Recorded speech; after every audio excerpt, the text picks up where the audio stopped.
ابھی ایک کیس آیا پنڈی سے، ایک خاتون نے کہا میرے میاں نے 3 طلاقیں طبیعت سے تسلی سے دی ہیں، اور پھر دینے کے بعد بوکھلا گئے۔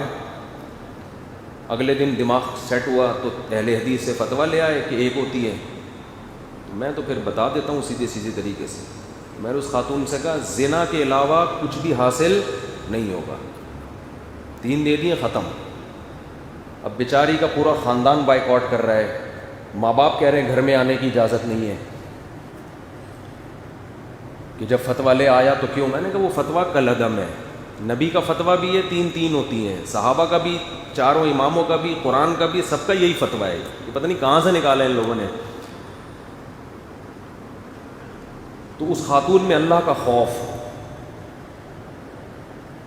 اس نے پھر دارالعلوم کرنگی سے فتویٰ لیا اور بھی دیگر اداروں سے، سب نے دیا کہ بھئی حرام ہو گئی ہے۔ تو میں نے ان سے کہا کہ ان میں سے کسی کی بات نہ ماننا۔ کہہ رہی ہے شوہر چھوڑ نہیں رہا، پھڈا ہو جائے گا، لڑائی ہو جائے گی، جھگڑا ہو جائے گا۔ تو میں نے کہا کہ اس فتوے کی بیس پہ آپ عدالت سے خلا لے لیں۔ عدالت کا خلا تو اکثر کالعدم ہوتا ہے، لیکن آپ کے پاس ایک بیس ہے اس کی۔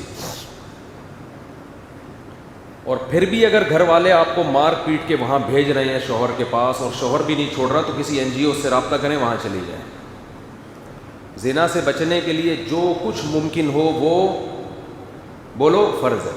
ہماری نظر میں اس اہل حدیث کے فتوے کی حیثیت 0 ہے، میں اختلاف ہے ہی نہیں، یہ بنایا گیا اختلاف۔ اہل حدیث حضرات کو یہ بات سن کے بہت تکلیف ہوتی ہے، بہت غصہ کرتے ہیں، تو آ جائیں بیٹھ کے بات کریں، میں اس پہ آپ سے بات کرنے کے لیے تیار ہوں۔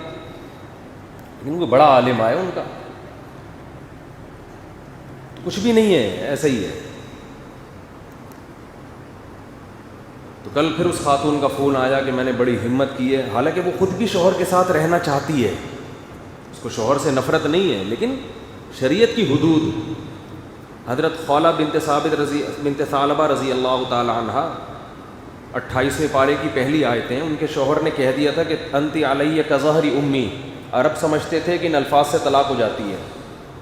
کیسے نبی کے پاس بار بار روتی ہوئی آئیں؟ وہ تو شوہر کے پاس رہنا چاہتی تھی کہ میرے بچے ہیں، لیکن نبی سے پوچھ رہی ہیں کہ یا رسول اللہ آپ بتائیں حلال ہوں یا حرام؟ آپ نے فرمایا میں گنجائش نہیں پاتا۔ پھر قرآن سے آیتیں نازل ہوئی کہ ان الفاظ سے طلاق واقع نہیں ہوتی۔ تو عورت اگر شوہر کے پاس رہنا چاہتی ہے، شوہر رکھنا چاہتا ہے، اس سے میاں بیوی حلال نہیں ہوتے۔ جب طلاق کے الفاظ زبان سے نکل گئے تو ہمیں یا تو آسمان سے وحی کا انتظار کریں، اور وہ اب نازل نہیں ہو سکتی۔ تو جو وحی نازل ہو چکی ہے اس میں اللہ نے صاف طور پہ فرما دیا کہ تیسری طلاق کے بعد عورت شوہر کے لیے حلال نہیں ہے۔ اللہ نے کوئی فرق نہیں کیا کہ فوراً دی ہو یا 6 مہینے بعد دی ہو، ہم بستری سے پہلے دی ہو یا ہم بستری کے بعد دی ہو، اللہ نے یہ فرق نہیں کیا اس میں۔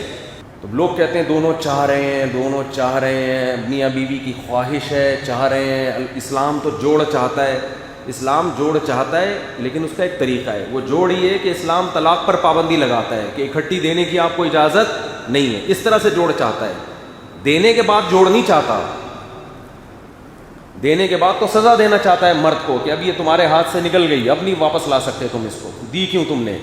یہ طلاقوں کا بہت زیادہ ریشو بڑھ رہا ہے، اور جا کے فوراً فتویٰ اٹھا کے لے آتے ہیں، اس کی کوئی ویلیو نہیں ہے۔ فتوے دینے والے مارکیٹ میں آپ کو ہر قسم کے مولوی مل جائیں گے، ہر آدمی نے قرآن و سنت ہی کا لیبل لگایا ہوا ہے، اور جب وہ تحریر آتی ہے آپ کے سامنے، آپ سمجھتے ہو کیا دلائل ہیں، وہ آپ کو دلائل اس لیے لگ رہے ہوتے ہیں کہ آپ خود اس علم میں زیرو ہو، اس لیے آپ کو دلائل لگ رہے ہوتے ہیں۔ جیسے کرونا کی تحقیقات عام آدمی کو لگتا ہے بڑی زبردست تحقیقات ہیں، ڈاکٹر سے پوچھو وہ کہے گا یہ پھینک رہا ہے بہت بڑی ٹھیک ہے نا، اس کی کوئی حیثیت نہیں ہے، وہ عام آدمی کو لگ رہا ہوتا ہے۔